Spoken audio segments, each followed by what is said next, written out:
الحمد لله نحمده ونستعينه ونستغفره ونعوذ بالله من شرور أنفسنا ومن سيئات أعمالنا من يهده الله فلا مضل له ومن يضلله فلا هادي له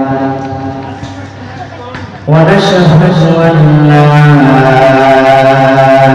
إله إلا الله وحده لا شريك له ونشهد أن سيدنا وحبيبنا ومولانا محمدا عبده ورسوله الذي أرسله بالحق بشيرا ونذيرا وداعيا إلى الله بإذنه وسراجا وقمرا منيرا فقد قال الله تعالى في كلامه المجيد وفي فرقانه الحميد أعوذ بالله من الشيطان الرجيم بسم الله الرحمن الرحيم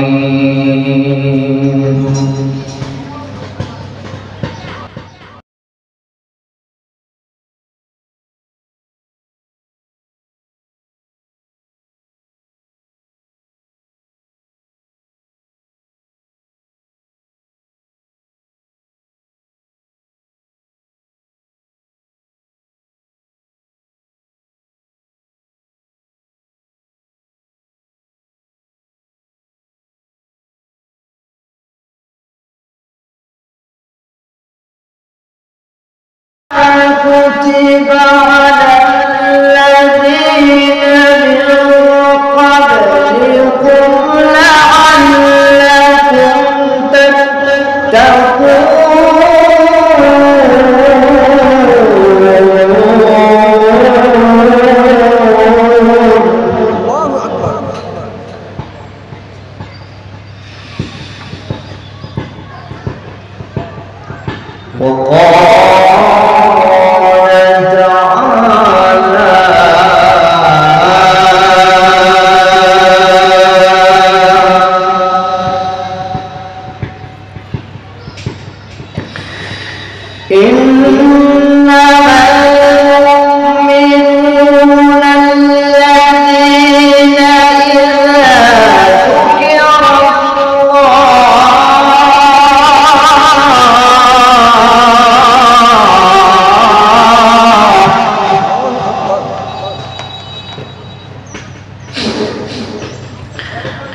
إذا ذكر الله وجلت قلوبهم وإذا تليت عليهم آياته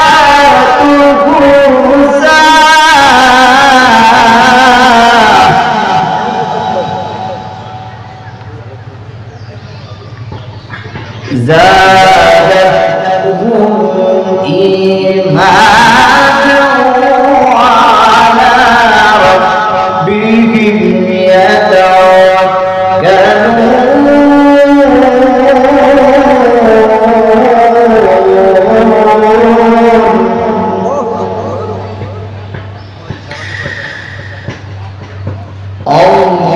الله أكبر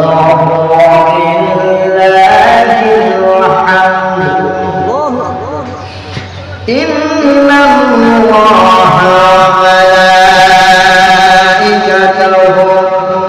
يصلون على النبي يا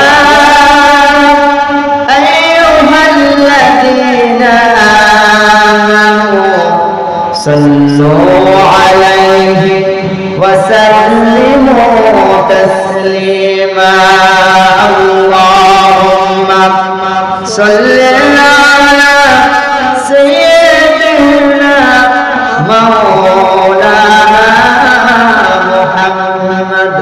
وعلى آل سيدنا مولانا محمد প্রাণ খুলে মুহাব্বতের সাথে সবাই পড়ুন আল্লাহুম্মা سيدنا مولانا محمد وعلى آل سيدنا مولانا محمد بلغ العلا بكماله كشف الدجى بجماله حسنت جميع خصاله صلوا عليه وآله اللهم آمين ربنا ظلمنا أنفسنا وإن لم تغفر لنا وترحمنا لنكونن من الخاسرين الله تعالى ঐতিহ্যবাহী চাঁদপুর জেলা কচুয়া থানা গোবরগোলা আদর্শ দাখিল মাদ্রাসার উদ্যোগে হযরত মাওলানা নুরুল আমিন আতিকি রহমাতুল্লাহ আলাইহি স্মৃতি বিজড়িত ঐতিহাসিক ৭৮তম তাফসীর কোরআন মাহফিলে এই মাহফিলে বসে তোমার হাবিবের শানে দুরূদ সালাম পাঠ করলাম। রব্বুল আলামিন মেহেরবানি করে দুরূদ সালাম বর্ণনা শোনার মদিনায় নবী পাকের রওজা মুবারক পৌঁছে দাও। तमाम পৃথিবীর মাটির নিচে যত মুমিন মুমিনা যারা পরিমাণ ঈমান নিয়ে কবর বসে গেছে আল্লাহ তাদের প্রত্যেকের আরহায় হাদিয়া তুমি পৌঁছে দাও। রব্বুল আলামিন আজকের এই মাহফিল আয়োজন করেছে আর শোনার জন্য যারা এসেছেন কিয়ামতের দিন কঠিন মুসিবতের সময় মাহফিল আমাদের সকলের নাজাতের জন্য জরিয়া হয়ে দিও আল্লাহ। বিগত ৭৮ বছর যাবত তাফসীর মাহফিল কত হক্কানি আলেম ওলামারা তাফসীর করেছেন, হেদায়েতের বাণী পৌঁছে দিয়েছেন। আল্লাহ যারা যারা এই মাহফিলে এসেছিলেন অনেকে আজকে কবরের মধ্যে যেই সমস্ত মানুষেরা শ্রোতা হয়ে তাফসীর করে শুনেছে, আমল করেছে, বাস্তবায়নে কার্যকর করেছে, রব্বুল আলামিন অধিকাংশ মানুষ কবরের মধ্যে রয়েছে। আল্লাহ দয়া করে মায়া করে তাদের প্রত্যেকের আল্লাহ কবরটাকে বেহেশতের টুকরা বানায় দাও। রব্বুল আলামিন যার মাধ্যমে এই মাহফিল বিগত 4 বছর যাবত রব্বুল আলামিন আমাদের প্রিয় ভাই আপনজন কলেজার টুকরা ভাই আল্লাহ আবু খায়ের ভাইকে তুমি দীর্ঘনে খায়া দান করো আল্লাহ, তার বাবাকে সুস্থ রাখো, ভালো রাখো, নেখায়া দান করো। রব্বুল আলামিন এই মাদ্রাসার প্রতিষ্ঠাতা থেকে শুরু করে এই মাদ্রাসার আসাদে কেরাম সহ ছাত্র ছাত্রী সকলকে তুমি হেফাজত করো আল্লাহ। ইয়া রব করম তোমাদের করে মোবাদে जुबा को जो दिल पड़ा सर करे रब्बना तक़ब्बल मिन्ना इन्नका अंतस समीउल अलीम व तुब अलैना इन्नका अंतत तव्वाबुर रहीम सुब्हान रब्बिका रब्बिल इज्जति अम्मा यसिफून व सलामुन अलल मुरसलीन वलहमदुलिल्लाहि रब्बिल आलामीन। সম্মানিত সাহেবে সদর আজকে যিনি এই মোবারক মাহফিলে সভাপতিত্ব করবেন আন্তর্জাতিক খ্যাতি সম্পন্ন মুফাসসিরে কোরআন বিশিষ্ট ইসলামী চিন্তাবিদ আলহাজ হযরত মাওলানা আল্লামা সাজ্জাদুর রহমান আতিকি দামাত বারাকাতুল আলিয়া। দোয়া করছি আল্লাহ রাব্বুল আলামিন যেন আমাদের কোরআনের এই পাখিকে দীর্ঘ নেক হায়াত দান করেন, সুস্থ রাখেন, সকলে বলছে আমিন। আজকের মাহফিলে যিনি তাফসীর পেশ করবেন, যিনি আল্লামা সাইদি রহমাতুল্লাহ আলাইহির সঙ্গে অনেক সম্পর্ক এবং আল্লামা সাইদি রহমাতুল্লাহ আলাইহি যাকে অনেক স্নেহ করতেন, ডক্টর মোহাম্মদ হুমায়ুন কবির সাহেব, ইসলামী চিন্তাবিদ, টিভি আলোচক, সাবেক উপজেলা চেয়ারম্যান আলমডাঙ্গা চুয়াডাঙ্গা। আজকের মাহফিলে যিনি তাফসীর পেশ করবেন আল্লামা শাইখুল ইসলাম শাইখ মুফাসসির বড় রংপুর কারামতিয়া কামিল মাদ্রাসা রংপুর। আজকের মাহফিলে যিনি তাফসীর পেশ করবেন হযরত মাওলানা মুজিবুর রহমান হাফিজাহুল্লাহ, সভাপতি দৌলতপুর ইউনিয়ন ইমাম সংগঠন। আরো যারা থাকবেন হযরত মাওলানা খালেদ সাইফুল্লাহ চাঁদপুরি, সদস্য মজলিসুল মুফাসসিরিন বাংলাদেশ। হযরত উলামায়ে কেরাম, দিন প্রিয়, ইসলাম প্রিয় তাওহীদি জনতা, সামনে বসা কোরআন প্রেমিক, কোরআনকে যারা ভালোবাসেন, কোরআনের মৌমাছি যাদের বলা হয়, স্টেজে বসা মুরব্বিয়ানে কেরাম, সর্বপ্রথম মহান আল্লাহ রাব্বুল ইজ্জত ওয়াল জালালের দরবারে নতশিরে আমরা সকলে মিলে পড়ছি আলহামদুলিল্লাহ। রব্বানা লাকাল হামদ হামদান কাসীরান তাইয়িবান মুবারাকান ফীহি ইয়া রাব্বি লাকাল হামদু কামা ইয়ানবাগি লিজালালি ওয়াজহিকা ওয়া আযীমি সুলতানিকা। প্রশংসা করলাম কার? সবাই পড়েন, প্রশংসা করলাম কার? প্রশংসা করলে খুশি হন যিনি, তিনি কে? আল্লাহ রাব্বুল আলামিন সূরা ইব্রাহিমের মধ্যে বলেছেন, ওয়ালা ইন তাআযানা রাব্বুকুম লা ইন শাকারতুম লা আযীদান্নাকুম ওয়া লা ইন কাফারতুম ইন্না আযাবি লাশাদীদ। বান্দারে নিয়ামত দিয়েছি আমি আল্লাহ পাক, নিয়ামতের শুকর আদায় করো। যদি তোমরা নিয়ামতের শুকর আদায় করতে পারো, আমি আল্লাহ রাব্বুল আলামিন তোমাদেরকে নিয়ামত বাড়ায় দেব। আর যদি এই নিয়ামতের শুকর আদায় না করো, আমি আল্লাহ রাব্বুল আলামিন তোমাদের থেকে নিয়ামতগুলি ছিনিয়ে নিয়ে যাব। জোরে বলেন নাউযুবিল্লাহ। শুধু তাই নয়, আয়াতের শেষে আল্লাহ পাক বলেছেন, ইন্না আযাবি লাশাদীদ, তোমাদেরকে আমি আল্লাহ রাব্বুল আলামিন কঠিন শক্ত আযাবের মধ্যে গ্রেফতার করব। তার নাউযুবিল্লাহ। আমার ভাইরা, আল্লাহ পাক রব্বুল আলামিন আমাকে আপনাকে কতটুকু নিয়ামত দিয়েছি। আমাকে আর আপনাকে যদি কিয়ামত পর্যন্ত হায়াত দেয়, আপনি আর আমি যদি কিয়ামত পর্যন্ত লম্বা হায়াত করে আল্লাহর দরবারে সিজদায় পড়ে দোয়া করতে থাকি, আল্লাহ কতটুকু নিয়ামত দিয়েছো, কতটুকু নিয়ামত দিয়েছো, হাজার হাজার লক্ষ লক্ষ কোটি কোটি নিয়ামত দিয়েছেন আল্লাহ পাক। যদি সিজদায় পড়ে আল্লাহর শুকরিয়া আদায় করি, কিয়ামত হয়ে যাবে। তারপর আল্লাহ পাক বান্দার উপরে যে হাসান করেছেন, মায়া মহব্বত করেছেন, যতগুলি নিয়ামত দিয়েছেন, বান্দা যদি শুকর আদায় করে কিয়ামত পর্যন্ত শুকর আদায় করলেও শেষ হবে না। সুবহানাল্লাহ। আল্লাহর হাবিব সাল্লাল্লাহু আলাইহি ওয়াসাল্লাম বললেন, কেউ যদি শুকর আদায় করে, আল্লাহর প্রশংসা আদায় করে, জবানে উচ্চারিত করে আলহামদুলিল্লাহ, আল্লাহর হাবিব সাল্লাল্লাহু আলাইহি ওয়াসাল্লাম হাদিসের মধ্যে বলেছেন, আলহামদুলিল্লাহ তামলাউল মিজান, আলহামদুলিল্লাহ তামলাউল মিজান। যারা আলহামদুলিল্লাহ বলে আল্লাহর প্রশংসা আদায় করে, শুকর আদায় করে, আল্লাহ পাকের হাবিব সাল্লাল্লাহু আলাইহি ওয়াসাল্লাম বলেন যে আল্লাহ পাক মিজানের পাল্লার মধ্যে তার আমলনামাটা ভারী করে দেবেন। সুবহানাল্লাহ। তাহলে আমার সুখে থাকি এবং দুঃখে থাকি সব সময় প্রশংসা করব কার? প্রশংসা আদায় করলে খুশি হন কে? আল্লাহ পাক আমাদের সকলকে আল্লাহ পাকের প্রশংসা আদায় করার তৌফিক দান করুন। সবাই বলেন আমিন।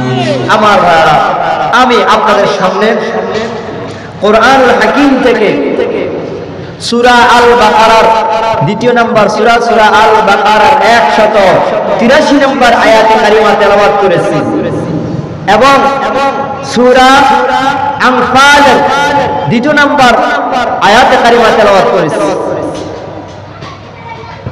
যেই সূরা প্রথম তেলাওয়াত করেছি, যে আয়াত, এই সূরা বাকারার মধ্যে আল্লাহ রাব্বুল আলামিন আয়াত দিয়েছেন 286টি। সবাই বলেন, সূরা আল বাকারার মধ্যে আয়াতের সংখ্যা কত? 286টি। আমি তেলাওয়াত করছি কত নম্বর আয়াত? 183 নম্বর আয়াত। এই সূরার সম্পর্কে এটা সারমর্ম এবং ব্যাখ্যা লিখতে গিয়ে মুফাসসিরিন কিরামগণ বলেন যে এই সূরার মধ্যে কিছু তাৎপর্য রয়েছে, এই সূরার কিছু শানে নজুল রয়েছে।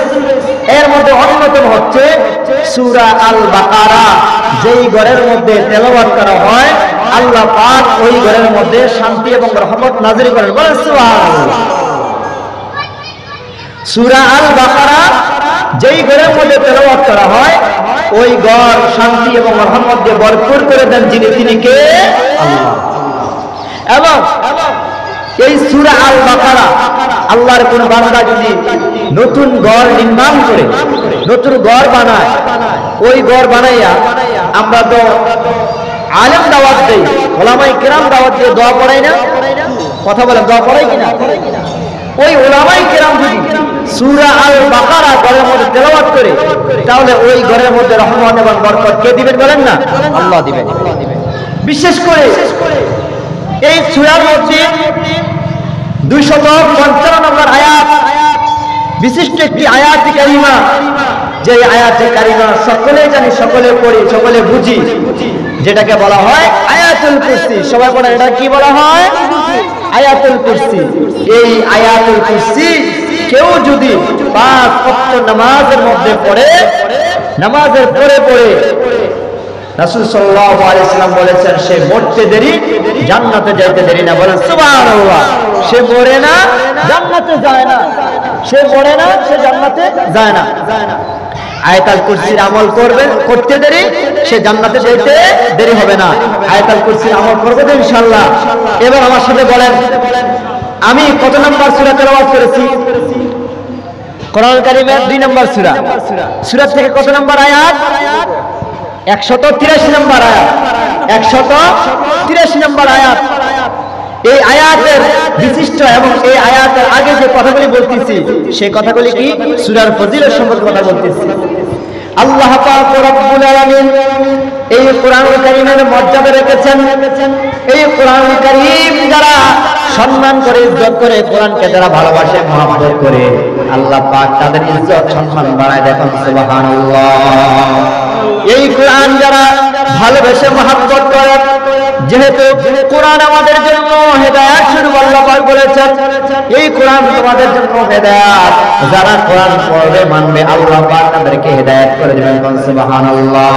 আবার যারা কোরআনের রাস্তা ধরবে, কোরআনের পথে চলবে, আল্লাহ পাক তাদেরকে চলাটা অতি সহজ করে দিবেন। সুবহানাল্লাহ। আবার কোরআন দিয়া জারফুল করা, কোরআন দিয়া জারফুল করা অসুস্থ রোগীকে, পেরেশান রোগীকে, টেনশন যারা আছে অথবা অসুস্থ, বেশি অসুস্থ, ওই রোগীকে যদি আপনি সূরা ফাতিহা, সূরা ইখলাস, আয়াতুল কুরসি বলি, ভালো ভালো যে আয়াতে কারিমা রয়েছে এগুলি পড়ে পড়ে যদি আপনি ফু দেন, জারফু করে দেন, আল্লাহ পাকের কোরআন এমন বরকত, এমন বরকত, আল্লাহ রাব্বুল আলামিন কোরআনের বরকতে আল্লাহ পাক ওই অসুস্থ ব্যক্তিকে সুস্থতার নিয়ামত দান করবেন। সুবহানাল্লাহ। এর মধ্যে অন্যতম আয়াতুল কুরসি। এর মধ্যে অন্যতম কি? আয়াতুল কুরসি। আমরা তেলাওয়াত করব ইনশাআল্লাহ। আর এই আয়াতুল কুরসি আমরা সব সময় আমল করব। বলেন ইনশাআল্লাহ। এবার আসুন আমি যে আয়াতে কারিমা তেলাওয়াত করেছি, সম্মানিত ভাইরা আমার, আল্লাহ পাক রব্বুল আলামিন সেই আয়াতে কারিমার মধ্যে বলেছেন ইয়া আইয়ুহাল্লাযীনা আমানু কুতিবা আলাইকুমুস সিয়াম কামা কুতিবা আলাল্লাযীনা মিন ক্বাবলিকুম লাআল্লাকুম তাত্তাকুন। আল্লাহ রাব্বুল আলামিন বলেন, হে ঈমানদারগণ, হে ঈমানদারগণ, হে বিশ্বাসীগণ, হে ঈমানদারগণ, হে বিশ্বাসীগণ, তোমাদের উপর রোজা ফরজ করা হয়েছে যেমন ভাবে ফরজ করা হয়েছিল তোমাদের পূর্বপুরুষ যারা ছিল, তোমাদের পূর্বপুরুষ যারা ছিল তাদের উপর রোজা ফরজ করা হয়েছিল। এমন না রোজা নতুন, এমন না রোজা নতুন, এটা আগেরকার নবীদের আমলও রোজা ছিল। বলেন সুবহানাল্লাহ। ওই রোজা তোমাদের পূর্বপুরুষ যারা ছিল তাদের উপর নাযিল করা হয়েছিল, তোমাদের উপর নাযিল হয়েছে। কেন? লাআল্লাকুম তাত্তাকুন, তোমরা যেন তাকওয়াবান হতে পারো। সুবহানাল্লাহ। তাকওয়া কাকে বলা হয়? তাকওয়া মানে কি জিনিস? তাকওয়া বলা হয় আল্লাহর ভয় যার দিলের মধ্যে আছে। আল্লাহর ভয়, আল্লাহর মহব্বত, আল্লাহর ভালোবাসা। একটা পাপ কাজ করব আমি, এই কথাটা আমি চিন্তা করব, আমি যদি পাপ কাজ করি পৃথিবীর কেউ দেখুক আর না দেখুক, আমার ভাইয়েরা পৃথিবীর কেউ দেখুক আর না দেখুক, আমার আল্লাহ আমার দিকে তাকায় আছে। বলেন সুবহানাল্লাহ। বলেন তো দেখি, পৃথিবীর কেউ তাকায় থাকুক আর না থাকুক, কে তাকিয়ে আছে? এরকম ভাবে আল্লাহকে বিশ্বাস করা, ভালোবাসা, মহব্বত করা, আল্লাহর ভয় দিলের মধ্যে রাখা, এটাকে বলে তাকওয়া। আর যারা দিলের মধ্যে তাকওয়া আছে, আল্লাহর ভয় আছে, ওই ব্যক্তিটা রমজানের রোজা রাখবে, আল্লাহর হুকুম তারা পালন করবে। কারণ সুবহানাল্লাহ। আমার ভাইয়েরা, সামনে রমজান আসতেছি, সামনে রমজান আসতেছি। আমরা যারা মুসলমান, মুসলমানের ঘরে জন্মগ্রহণ করেছি, আল্লাহ একটা বিধান হলো রমজান রোজা রাখা। যারা সাবারেক, যারা বুঝমান, যারা জ্ঞানমান, যারা বিবেকমান, যারা বুদ্ধিমান, অবশ্যই তারা রোজা রাখতেই হবে। এটা আল্লাহ পাকের ওয়াদা। কথা বলেন ঠিক না বেঠিক? রোজা রাখলে আল্লাহর ভয় হবে, তাকওয়া হবে, দিলটা পরিষ্কার খোলাসা হবে। কথা বলেন ঠিক না বেঠিক? এমন কিছু মানুষ আছে যারা রোজা রাখতে চায় না, এমন কিছু মানুষ আছে যারা রোজা আসলে পরে তারা অখুশি হয়ে যায়। নাউজুবিল্লাহ। রোজা আসে না, রোজা অথবা তাদের উপরে জম আসে। নাউজুবিল্লাহ। অধিকাংশ মানুষ যখন রোজা আসে তো তাদের কাছে আর ভালো লাগে না। তাদের কাছে কি লাগে না? ভালো লাগে না। আর রোজা কি জিনিস জানেন? আল্লাহ রাব্বুল আলামিন বলেন, হে বান্দা, এই যে 12 মাস আমার নিয়ামত, 12 মাস কার নিয়ামত? 12 মাস আল্লাহর নিয়ামত। এই 12 মাস থেকে একটা মাস তোমাদের জন্য বোনাস হিসেবে রাখলাম। 11 মাস তুমি যেভাবে চলাফেরা করেছো এভাবে চলাফেরা করো না। 11 মাস তুমি নামাজ পড়লে পড়েছো, না পড়লে নাই। 11 মাস তুমি নফল রোজা রাখলেও রাখছো, না রাখলে না। 11 মাস তুমি কোরআন তেলাওয়াত করলে করেছো, না করলে নাই। তবে বান্দা, যেহেতু সামনে রমজান আসছে, আমি তোমার জন্য একটা প্রিয় মাস, প্রিয় মাস, প্রিয় মাস উপহার দিলাম। যেই মাসে ইবাদত করলে আল্লাহ একে 70 গুণ বাড়ায় দেন। সুবহানাল্লাহ। কোরআন তার প্রমাণ করে দিয়েছে। যেহেতু সামনে রমজান, আমরা রমজানের সম্মান বুঝি না, রমজানের গুরুত্ব বুঝি না। রমজান সম্পর্কে আয়াতে কারিমা আল্লাহ পাক দিয়েছেন রমজান অনেক শান, অনেক মান, অনেক বরকত। জানো কেন হয়েছে? বলে আল্লাহ পাক সূরা আল-বাকারার 84 নম্বর মধ্যে আবার বলেছেন, শাহরুর রমাদানাল্লাযী উনজিলা ফীহিল কুরআন হুদাল লিন-নাসি ওয়া বাইয়িনাতিন মিনাল হুদা ওয়াল ফুরকান। আল্লাহ পাক রব্বুল আলামিন এই রমজান মাসে কোরআন নাযিল করেছেন। কথা বলেন, কোন মাসে কোরআন নাযিল করেছেন? রমজান মাসে কোরআন নাযিল করেছেন। এইজন্য রমজানের দাম বৃদ্ধি করেছেন কে? রমজানের দাম বৃদ্ধি করেছেন আল্লাহ পাক রমজানে কোরআন নাযিল করার কারণে। শুধু কি তাই? শুধু কি তাই? রমজানে কোরআন নাযিল করেছেন, রমজানের দাম বৃদ্ধি হয়ে গেছে। তুমি কি জানো রমজান মাসে এমন একটা রাত্র আছে যে রাতের মধ্যে আল্লাহ পাক কোরআন নাযিল করেছেন, কোরআন নাযিল করেছেন। তুমি কি জানো সেই রাত্রটার কত শান, কত মর্যাদা? সুবহানাল্লাহ। 30 পারা সূরা কদরের মধ্যে আল্লাহ পাক বলেছেন, ইন্না আনজালনাহু ফি লাইলাতিল কদরি ওয়া মা আদরাকা মা লাইলাতুল কদর। লাইলাতুল কদরি খায়রুম মিন আলফি শাহর তানাজ্জালুল মালাইকাতু ওয়ার রূহু ফিহা বিইذনি রাব্বিহিম মিন কুল্লি আমর।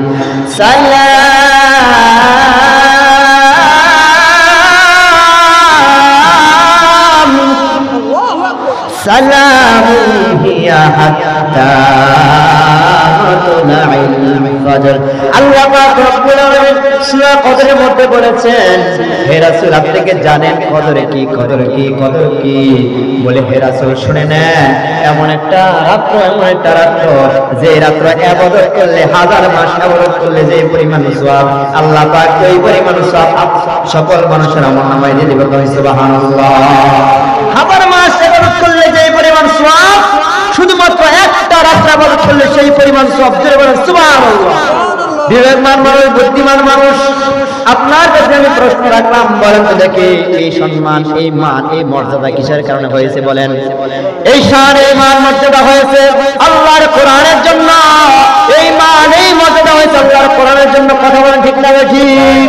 আল্লাহর কোরআন ওই রাতে নাযিল হয়েছে, ওই কোরআনের শান, ওই কোরআনের মান আল্লাহ পাক বৃদ্ধি করে দিয়েছেন। আল্লাহ পাক রব্বুল আলামিন সুন্দর করে অন্য জায়গার মধ্যে বলেছেন, সূরা ফুরকান আয়াত নম্বর 1, তাবারাকাল্লাযী নাযালাল ফুরকানা আলা আবদিহি লিয়াকুনা লিল আলামিনা নাযীরা। ভাইরা, কোরআন পড়তে ভালো লাগে কিনা বলেন? কোরআন এমন একটা মধু, আহারে আমরা তো বুঝি না কোরআন কি জিনিস। কোরআন আমাদের ঘরের মধ্যে থাকে, আল্লাহর মধ্যে থাকে, সুকেশের মধ্যে থাকে, শুধুমাত্র সাজিয়ে রাখি। আহারে, কোরআনের মর্যাদা দিতে আমরা জানি না। এই জন্য গোটা পৃথিবীর মধ্যে অশান্তির আগুন দাও দাও করে চলছে। কোরআনের মর্যাদা, কোরআনের সম্মান বুঝতে পারি না আমরা। কোরআনের পথে, কোরআনের মধ্যে যারা চলেছে, কোরআনকে যারা ভালোবেসেছে, আল্লাহ পাক রব্বুল আলামিন তাদের ইজ্জত সম্মান বাড়াই দিয়েছে। ওই কথাই বলতেছিলাম, আল্লাহ পাক রব্বুল আলামিন বলেন, তাবারাকাল্লাযী নাযালাল ফুরকানা আলা আবদিহি লিয়াকুনা লিল আলামিনা নাযীরা। বরকতময় সে যে তার বান্দার উপরে ফুরকান নাযিল করেছেন। কত বরকতময় তিনি ফুরকান নাযিল করেছেন আমাদের চলার জন্য, আমাদের হেদায়েতের জন্য। আল্লাহ পাক রব্বুল আলামিন বলেছেন, এই কোরআন নাযিল করেছি আমি আল্লাহ পাক। এই কোরআন যেহেতু রমজান মাসে নাযিল হয়েছে, রমজানের দাম বৃদ্ধি পেয়েছে। কোরআন রাসূলের উপরে নাযিল হয়েছে, রাসূলের সম্মান আল্লাহ পাক বৃদ্ধি করে দিয়েছেন। কেমন রাসূল তুমি আমি পেয়েছি কোরআনের কারণে। যেহেতু কোরআন রাসূলের উপরে নাযিল হয়েছে, আল্লাহ পাক রব্বুল আলামিন এই পৃথিবীতে যত পয়গম্বর রাসূল প্রেরণ করেছিলেন, সবচাইতে শানওয়ালা, সবচাইতে মানওয়ালা, সবচাইতে আল্লাহ পাক জ্ঞানওয়ালা একজনকে পাঠিয়েছেন। তিনি হলেন আমাদের আখেরি পয়গম্বর হযরত মুহাম্মদুর রাসূলুল্লাহ সাল্লাল্লাহু আলাইহি ওয়াসাল্লাম। এই পৃথিবীতে শ্রেষ্ঠ নবী, শ্রেষ্ঠ নবী মুহাম্মদ রাসূলুল্লাহ সাল্লাল্লাহু আলাইহি ওয়াসাল্লাম, তার মতো শ্রেষ্ঠ, তার মতো উত্তম এই পৃথিবীতে আর একজনও হতে পারে না। আপনি আমাকে প্রশ্ন করবেন, হুজুর যদি তিনি শ্রেষ্ঠ হয়ে থাকেন, তিনি এত মহামান্বিত হয়ে থাকেন, তিনি এত সম্মান হয়ে থাকেন, তাহলে তাকে কেন মারলো? তাকে কেন আক্রমণ করলো? তাকে কেন মানুষগুলি আক্রমণ করলো? তাকে কেন মানুষ এত নির্যাতন করলো, জুলুম করলো? তার উপরে কেন তো হামলা করলো? তার উপরে কেন তো মামলা করলো? তাকে কেন তো কারাগারের মধ্যে দিল? তার কারণ কি? তার কারণ হলো এই, তিনি কোরআন মেনেছেন, কোরআন অনুযায়ী আমল করেছেন, কোরআন অনুযায়ী তার জীবন সমাজ রাষ্ট্র পরিচালনা করেছেন। এই জন্য আল্লাহ পাক তার উপরে বিপদ দিয়েছেন, পরীক্ষা আসার। কথা বলেন ঠিক না বেঠি? আমার বন্ধুগণ, এই জন্য কোরআনের শান, কোরআনের মান, কোরআনের মর্যাদা, সামনে যে মাস আসতেছি, কোরআন নাযিলের মাস আসতেছি, যদি রাসূলের মর্যাদা এত হয়ে যায়, এত হয়ে যায়, এত হয়ে যায়, রমজান মাসে কোরআন নাযিল হয়েছে, যারা মানবে কোরআনের কথা, যারা মানবে আল্লাহর কোরআনের কথা, যারা কোরআন তেলাওয়াত করবে, যারা মানবে, যারা আমল করবে, আল্লাহ পাক রব্বুল আলামিন তাদের ব্যাপারে সূরা আনফালের 2 নম্বর আয়াতে বলছেন, ইন্নামাল মুমিনুনা আল্লাযীনা ইযা যুকিরাল্লাহু ওয়াজিলাত কুলুবুহুম ওয়া ইযা তুলিয়াত আলাইহিম আয়াতুহু যাদাতুহুম ঈমানা ওয়া আলা রাব্বিহিম ইয়াতাওয়াক্কালুন। আল্লাহু আকবার। আমার ভাইরা, সূরা আনফাল 2 নম্বর আয়াত, আল্লাহ পাক রব্বুল আলামিন এই কথাটাই বলেছেন, যে ব্যক্তি ইমানদার তারাই হবে যারা কোরআন তেলাওয়াত করবে, কোরআন পড়বে, কোরআন বুঝবে, কোরআন অনুযায়ী আমল করবে, নিজের সমাজ রাষ্ট্র গঠন করবে। আল্লাহ পাক রব্বুল আলামিন তাদের ঈমান বৃদ্ধি করে দেবেন। সুবহানাল্লাহ। তাদের দিলের মধ্যে, তাদের অন্তরের মধ্যে কম্পন সৃষ্টি হয়ে যাবে। সুবহানাল্লাহ।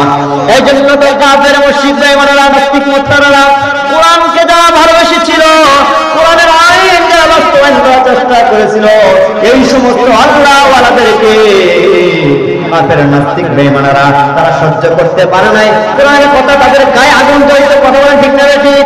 নাস্তিকদের গায়ে, মুরতাদের গায়ে, যারা কোরআন বিরোধী, ইসলাম বিরোধী, তাদের গায়ে আগুন জ্বলতো। এই জন্য কোরআনের হাফেজ যারা, আলেম ওলামা যারা, তাদেরকে ভরে ভরে কারাগারের মধ্যে নিক্ষেপ করেছিল বিগত সরকার। কথা বলেন ঠিক না ঠিক? আমার ভাইরা, কোরআনের শিক্ষা হয়েছে, আমাদের শিক্ষা হয়েছে, কানুনের শিক্ষা হয়েছে। তাদেরকে যেভাবে নেস্তেনাবুদ করে দেওয়া হয়েছিল, তাদেরকে যেভাবে আল্লাহ পাক ধ্বংস করে দিয়েছেন, আজ আমরা প্রমাণ পাই যারা কোরআনের পথে ছিল, কোরআনের মতে ছিল, তাদেরকে যারা বাধা দিয়েছে, তাদেরকে যারা হামলা করেছে, মামলা করেছে, তাদের বিরুদ্ধে যারা মিথ্যা মামলা দিয়ে রায় দিয়েছে, ফাঁসি দিয়েছে, আল্লাহ পাক তাদেরকে দুনিয়া থেকে কেমন যেন একটা বিচ্ছিন্ন করে দিয়েছে। কথা বলেন ঠিক না বেঠি?